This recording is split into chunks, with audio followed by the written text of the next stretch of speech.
rest of this transition unfolds, whether it's picking attorney general or any of these other high-level positions. I think we ought to all look at this as a wise decision, a good decision, and for everybody out there wanting Trump to pivot or change or somehow whatever you want him to do, he just won a mandate from the American people to execute on the program that he laid out in this election. It wasn't particularly close.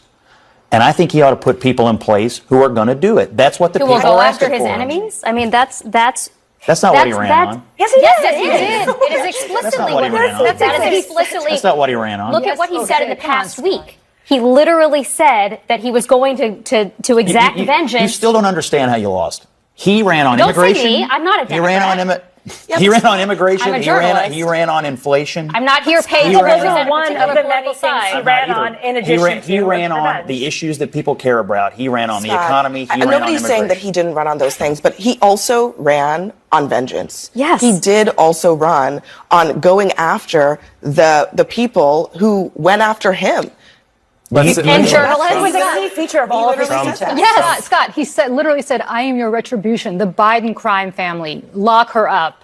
Went after Sessions repeatedly for not doing what he wanted Sessions to do, which was to indict Hillary or whoever he wanted to indict. You can want his campaign to have been about, tax reform and things like that. That is not what he said on the stump. Time after time after time. Also he talked about going after his enemies. I'm heartened by the fact that the left still cannot figure this out. Even if you just take the January 6th part of it, he made that a big part of his campaign, that he would, if he were in power, pardon those people. You can't say that was not on the agenda. It absolutely was. What was the campaign about? Why did tens but do you of think that millions he's of going to people do those other things when it comes to the Department of Justice? I don't know what he's going to do. I don't talk to him. A big part of the campaign was being a victim. Like, that was a big part of it, was his victimhood. They're coming for you, but they're going to have to get through me. That was his whole line. That is all about the enemies list. That is all. I totally disagree. The deep state. This is the stuff that he talked about on the stump.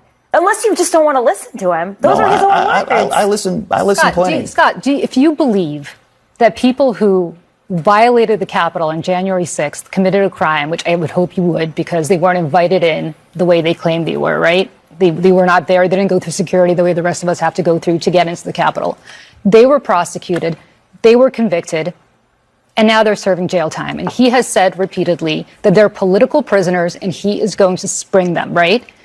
What does that tell you about how he's going to weaponize the Justice Department, and on whose behalf? On behalf of people who committed crimes for him, not for anybody else. I mean, I admire your, I don't know if I want to call it naivete or optimism that Trump is going to run on the policies you care about deregulation and tax cuts and whatnot. That's just not what his campaign was about. Well, that's not what he has indicated. With all due respect, I've run more campaigns than you, and I know what campaigns are about, and I know why people walk into voting booths. Why people walk into voting booths and what Trump plans to do when handed the presidency are two different things. All right, guys.